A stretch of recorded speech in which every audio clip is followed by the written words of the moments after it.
everyone. Welcome to our first recorded Inspiring Businesswomen interview. Today we are joined by three women who work at Aura. My name is Oliver Peters, and I'm the Associate Vice President of Client Relations at Hydrogen Group. For a little background, Hydrogen Group is a global recruitment company. We started this Inspiring Businesswomen project around 2 years ago, with the aim of giving women leaders the chance to share their success stories, while giving the younger generation a chance to read, or in this case, view their journeys. We will share the link to our other interviews along with this video. Without further ado, it is my pleasure to welcome Pia Olsen, Chief Human Resources Officer with Aura. Very happy to be here. Thank you, Oliver. Lovely. Thank you, Pia. Sally Tucker, Head of Euro Operations. Good afternoon, Oliver. It's a pleasure to be here. Thank you, Sally. And last but not least, Laurie Boyce, Senior Director of Monitoring Services. Hi, Oliver. Thank you so much for having us. Absolutely, Laurie. Thank you so much, ladies. I really, really appreciate it. Taking your time out to join us today. It really is a pleasure, and I'm really excited to talk with all three of you today. So thank you so much. Okay, let's kick things off. So the first question that we have here today, tell me about your career progression into your current role. Okay, I'll start with this one. My degree is actually in biology. I started as a molecular biologist for a small biotech startup in Massachusetts. Worked there for about 2 years and realized that my favorite part of my job was the training aspect, training new employees on the different assays. And so I was trying to figure out what function within the organization would focus on training. And I thought maybe HR, I wasn't sure. So I walked down to the HR team. And as luck would have it, the director of HR was struggling at that very moment, trying to figure out what he was going to do about the summer internship program. And he was looking for someone to run it. And so he offered me that opportunity.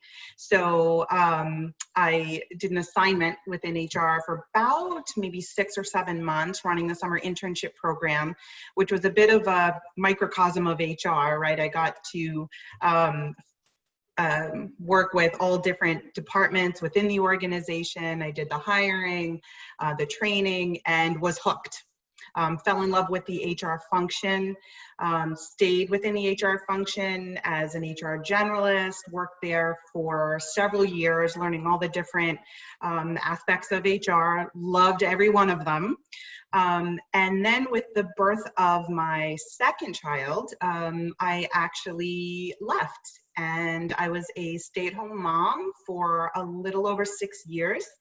And when my third child went to preschool, I re-entered the workforce, went back to HR. Took a long time, about 6 or 7 months to find the right role. So that was a lesson in patience. I'm not an overly patient person. So but I did finally find a role that was a great fit for me. That was about 7 or 8 years ago now. Worked for a medical imaging company in Massachusetts for several years, and then moved over to Aura a little over a year ago. Very lucky to be in my current role. You know, I could practice HR in a number of industries, number of different companies. But for me, given my background in biology, which is really sort of my first love, it's really important that I practice HR in the life sciences industry. And so for me to be able to do that at Aura, which isn't the small biotech with the associated risks, but isn't the large big pharma, which I worked at also. It's kind of that happy little medium that I've found. So very happy, very fortunate to be where I am now. Yeah, fantastic. I'll go next. Okay, so I started my career path in ophthalmology over 25 years ago when I embarked on my undergraduate optometry degree that I conducted at Aston University. I then went on to conduct my PhD in ophthalmology, where I discovered my love of research. And what I love about research is that when you embark on a clinical trial, you have the possibility of discovering a treatment modality that is really going to have a positive impact upon the patients, either their visual outcomes or their quality of life, or both. And that's really something that motivates me.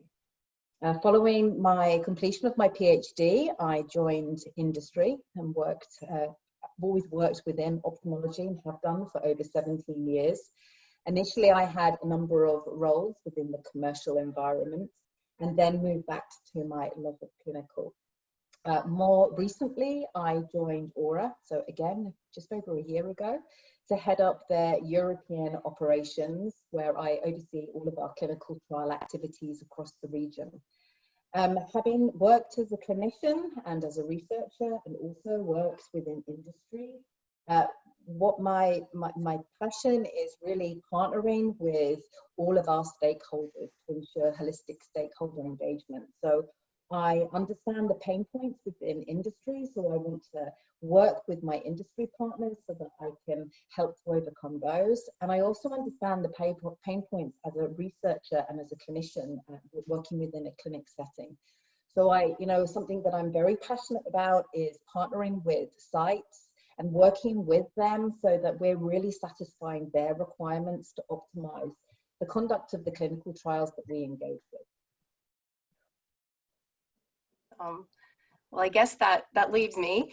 I can definitely say that I may have had the least traditional path on my journey. As luck would have it, I found myself having just graduated college and landed in a new city and signed on with a temp agency to find a job.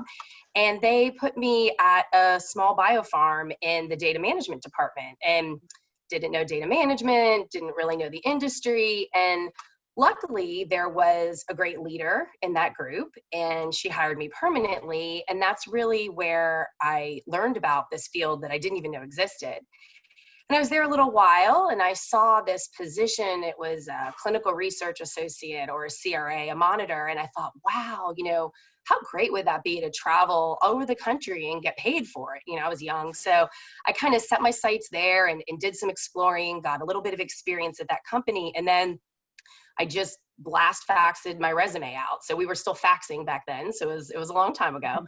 But I sent about 10 resumes, and somebody gave me a chance. And that was where I started with monitoring. And it has sort of been my love and my passion since that time, even as a segment of the industry. So I kind of say that that's where I grew up, and I continued my journey, just assuming positions with increased responsibilities and gaining some great experiences. And that was about 20 some plus years ago. And I was very fortunate last year to land at Aura, and I'm really excited to be heading up their monitoring team and getting to do something that I'm incredibly passionate about. So it's been a great journey. Wonderful, yeah. Yeah, great journey. Thank you so much. They're all great intros. How have you seen the workplace evolve with regards to women in leadership? Sure, I'm happy to answer this one, Oliver. So I've seen a significant shift over my career. So for the past, 20 or so years, there's definitely greater representation of females on leadership teams. Right, when I first started out, it was, maybe you had one female on the executive team. Much more common for females to be part of the executive team, to be in CEO roles now. We still have a ways to go. So one of the things really that we need to focus on is what's called a leadership gap. And what a leadership gap is the difference between the total female representation you have in an organization and then the percentage of female representation that you have in leadership roles. And so, you know, as the years have gone on, we've seen that gap slowly close. Again, we still have a lot of work to do there. It's very dependent on the industry. So the leadership gap tends to be highest in the staffing, healthcare, finance, professional services industry. It can also be bucketed a little bit by function within the organization. But one of the things that I've really noticed has been effective in closing that gap is that companies are paying attention to this now, right? And so it's something that is part of HR's strategic plan, right? How many, what are the demographics of our employees, right? What is our female representation? And more importantly than what's our overall female representation, what's the representation in frontline managers? What about middle managers? What about our senior leaders? And then all the way up to the executive team. I've seen boards paying attention to this as part of presentations that the executive team gives to the board of directors. They're wanting to understand these metrics and make sure that companies are paying attention to them. You know, I've been fortunate enough to work for 2 female CEOs in my last 2 organizations, which is, you know, definitely has been a key factor in making sure that we are taking these types of things seriously. You know, there's still some unconscious biases that we all have. And I've seen that not only from males in leadership roles, but females as well. Sometimes there's this unconscious bias when you're looking at a promotional opportunity to give more leeway potentially to male candidates. So we have to work through that. I've seen some confidence issues for sure, particularly in roles where a candidate may not have 100% of the skill sets that are required for a role. And I have noticed a difference between our male candidates. If they're 80% of the way there, they tend to feel that they'll figure the rest out, right? No big deal, I have enough of the skill sets, I can learn the rest. And my experience with their female counterparts who are candidates for these types of roles is that, you know, we as females tend to more focus on that 20%, right, that we don't have. Well, I know this 80%, but I don't know if I can make up that 20%. And so, you know, it's really working with our female candidates, our female leaders, and our more junior female employees in the organization on those types of issues. So those have been kind of the major changes that I've seen over the past several years. I really like that, Pia. I think really like that a lot. I think more than anything, you're absolutely right. I think people are talking about it more, right, from a variety of different levels. But yeah, fantastic. Okay, do you still think inequality between men and women in the workplace exists? And if so, what can be done to improve it? Okay. Yes, it can. Can you believe it? We're in 2020, and yes, it can exist, and yes, it does exist. However, I say this with a caveat. I think it's very much dependent upon the industry that you work with and also the organization that you're working within. And as Pia touched upon, I think it's down to leadership to acknowledge and be aware that it can exist and put measures in place so that it can be avoided. It's certainly something that we as a leadership team are aware of and actively seek to avoid. And, you know, one of the reasons for that is because we want to foster a particular type of culture. And inequality does not feature into the culture that we want to have fostered within our organization.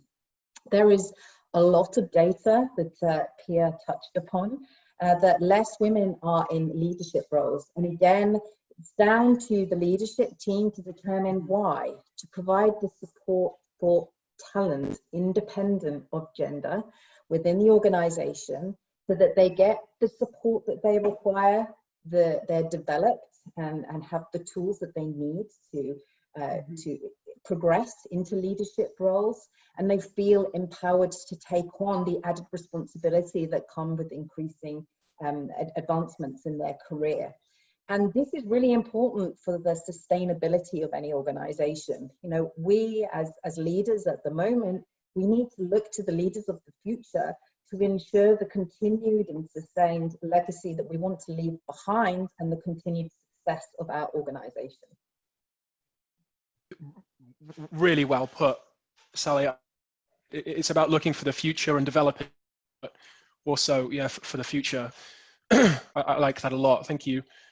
How important do you think it is to have a strong female role model or mentor? And can you perhaps give a personal example?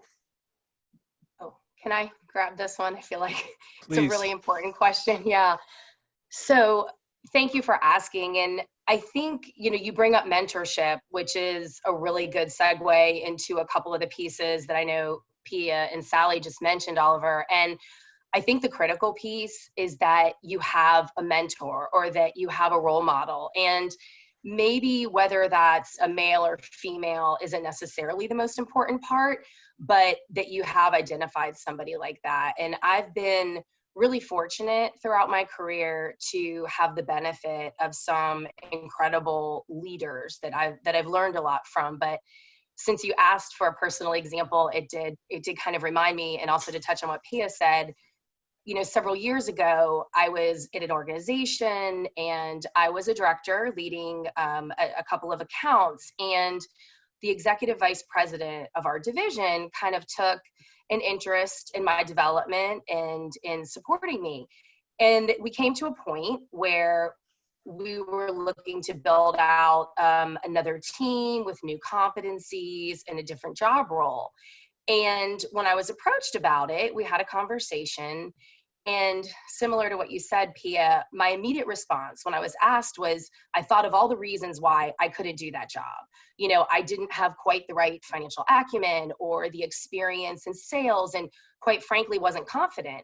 And he looked at me, and I can remember this conversation so vividly. And he's like, why do you think you can't do it? You know, he said, you have all these years of experience, much more than many other people. And he said, if you were a man and you had a little bit of this, I think you would have walked into my office and said, absolutely, I can do this. And when are you going to promote me, you know, on top of it? Mm-hmm. And that conversation really resonated with me for a while in terms of thinking about, you know, my confidence and how I approach things. And it was through that role and his leadership and throughout that process that I really, you know, I stretched and I grew and I was pushed to take on things that really got me out of my comfort zone.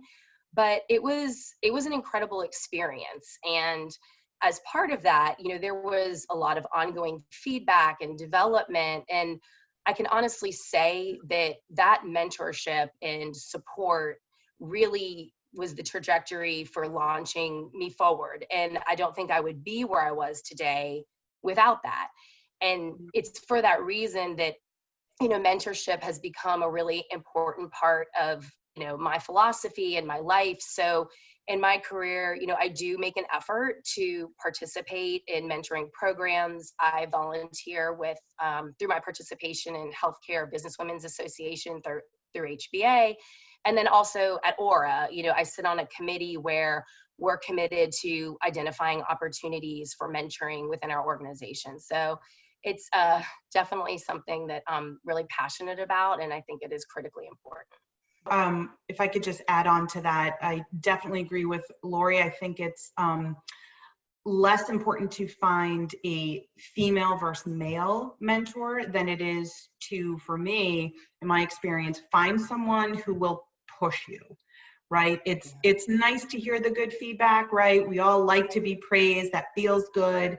But when you think about how to progress in your career and how to get to the next level, if you really think about it, that's not quite as helpful, right? What has helped me significantly is not people who tell me what I do well, right? I know what I do well. It's people who say, you need to work on this. This is a gap for you. And really take the time to invest in me. And in the different points within my career that I've really had significant growth, there has been that mentor who has been both hands to my back, really pushing me.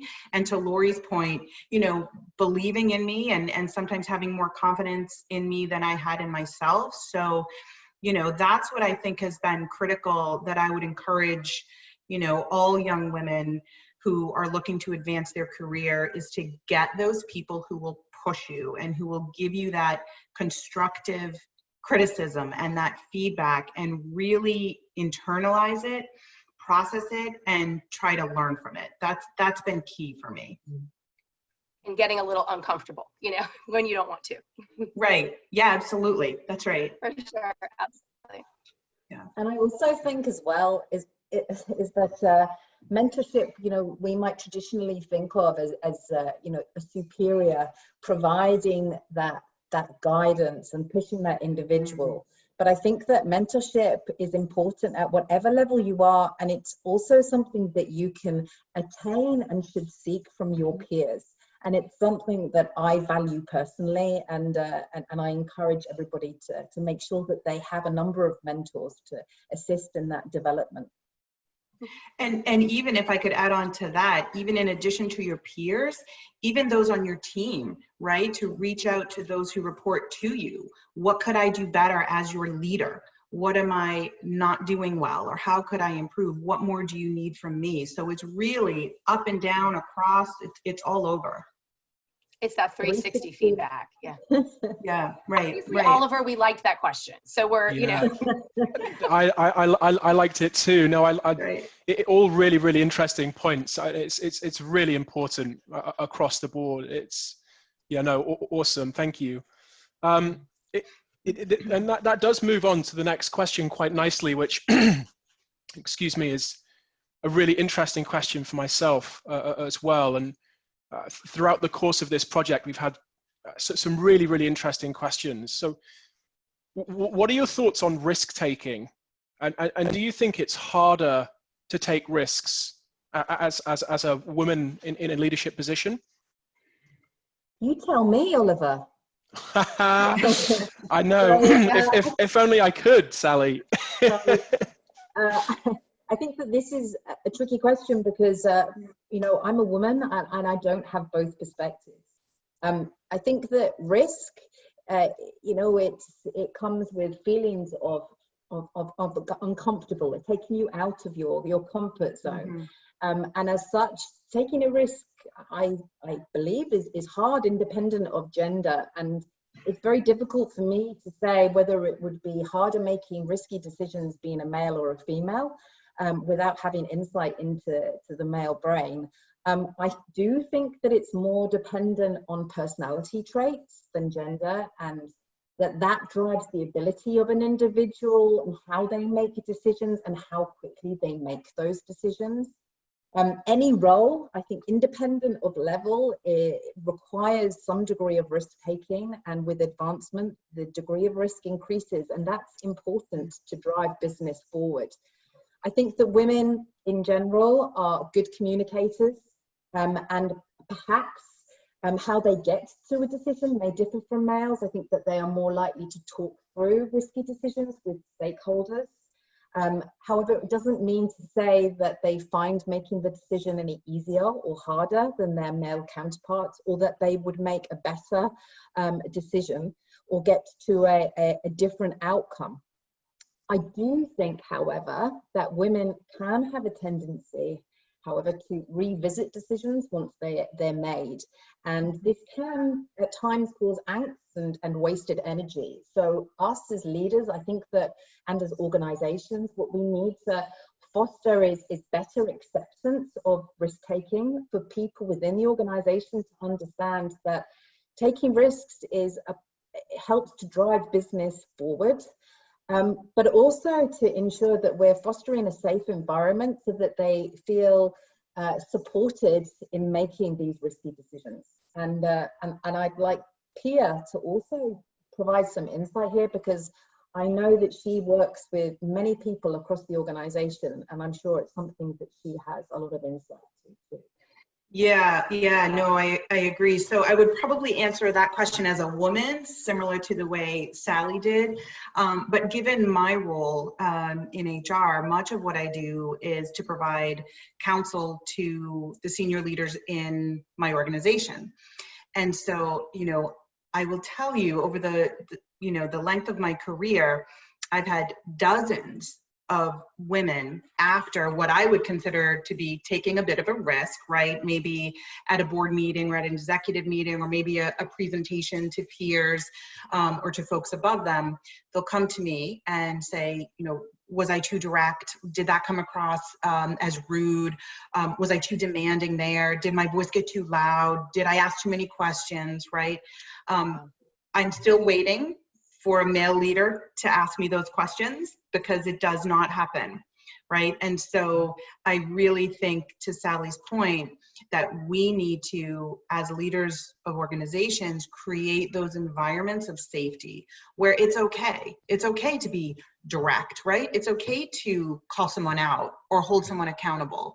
And I really have definitely seen a difference between male and female leaders in that respect. So again, just making sure that the culture in an organization is one where risk-taking is safe, because to Sally's point, right, that's how you advance. That's where innovation comes from, right, is taking those risks. But if you don't create an environment where people, and specifically women, feel comfortable taking those risks, you are going to miss out on some, great innovation and some excellent value that may have been added. Really well said, Pia. I agree. Really, really well said. That was an interesting one for me, because I feel it ties in an element of social stigma outside of the workplace as well, interestingly. And Sally, rightfully so, you said right at the start that it's difficult for you to say what it's like, because you haven't been in a man's shoes. And I think, as a male, I think in 2020, in particular in the workplace, it's our job to, as you say, create that environment and encourage women to take that risk. I think just a little bit more support from the men in an organization goes a long way too, as it shouldn't just be left up to the women. But really, really well said, Pia. Very, very interesting. Okay, being a company, Aura, with many women in leadership positions, what advantages and challenges actually as well do you experience? Oh, I'd love to take this one.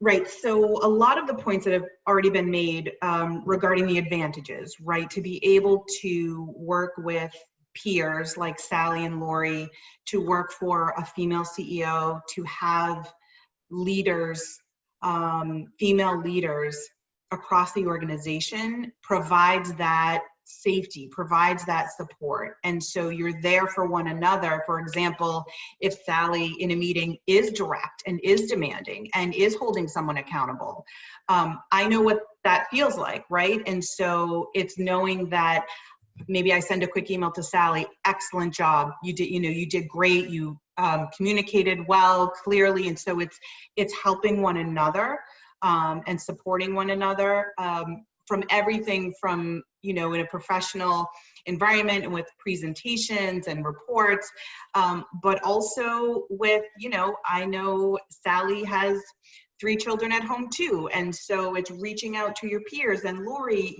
guys, I'm struggling with this remote work environment. How are you guys doing it? Or what do you do with travel and the kids, responsibilities and schoolwork? And so, it's getting support that way as well.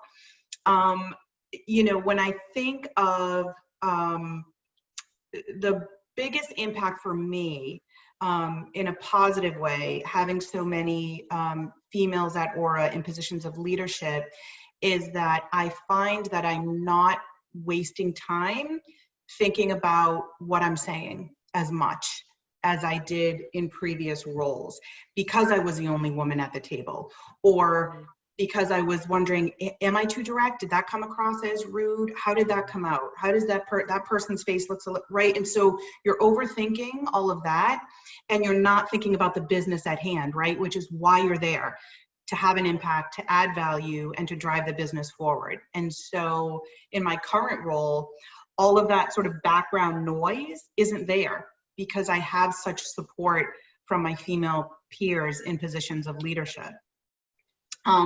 When I think of the negative, and I don't know if I would call it a negative, Oliver, but maybe just something that we have to be sure that we focus on.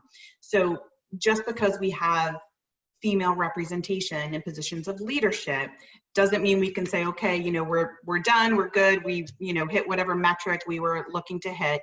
You know, we need to look more broadly and make sure that we're not kind of resting on our laurels, that our overall female population is fine, or we have enough female in positions of leadership. Do we have women of color in positions of leadership? Do we have women from the LGBTQIA+ community? Do we have women in positions of leadership at all levels of the organization? Frontline managers, middle level managers, on the executive team? Do we have them throughout different functions within the organization, right? Different geographies within the organization. So it's really making sure that you're focusing on all of those other factors. You know, and also what I think about is, how do we make sure that our culture is supportive enough to retain those females in the position of leadership, right? What are we doing to make sure not just that we get them on board or we get them in these roles, but to Lori and Sally's previous point, are we pushing them? Are we mentoring them, right? And are we creating an environment that is sustainable for them and a culture that is strong and supportive?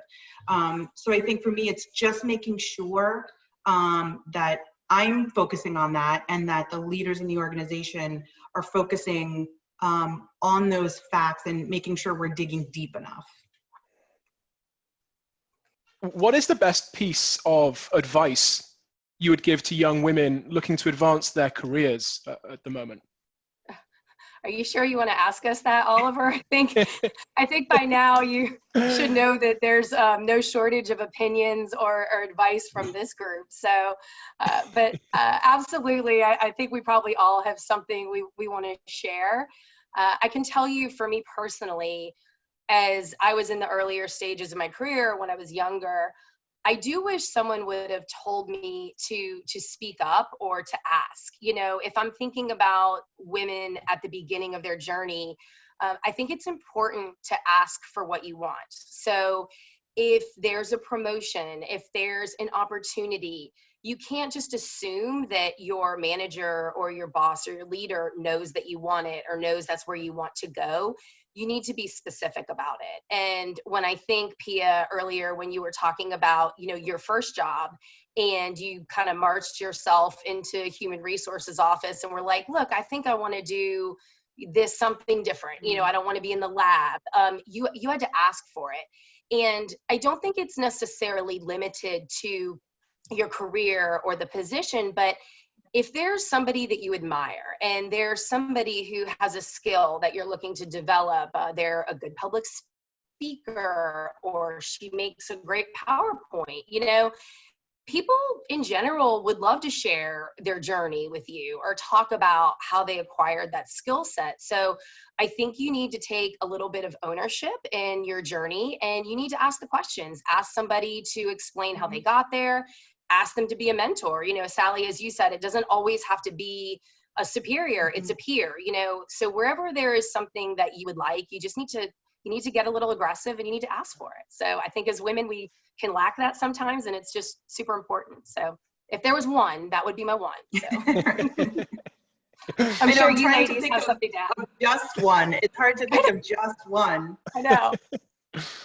So I'm going to offer my one piece of advice, and it's actually advice that was given to me, and it falls quite nicely on the back of what Pia was saying, as that women can have a tendency to concentrate on what they haven't achieved or what they don't know, or that 20%. And I think that it's really important that every week you take some time out to actually acknowledge the things that have gone well, that you've done well, and have some personal recognition, rather than concentrating on what's next and what I need to do next. Actually, just take some time to celebrate yourself and the successes that you've had. That's good, Sally. Yeah, that's a great one. That's a great one. So I'm trying to think of just the one, right, Lori? And I think you know, again, if I had to just pick one, just given the impact that feedback has had on me in my career, and given my role in giving feedback, right, and helping leaders give feedback to their teams, my one piece of advice would be to, throughout your career, throughout your life, actively seek out feedback. Most people are not, even still in this day and age, are not comfortable giving it, right? Even the good feedback, even, you know, praise.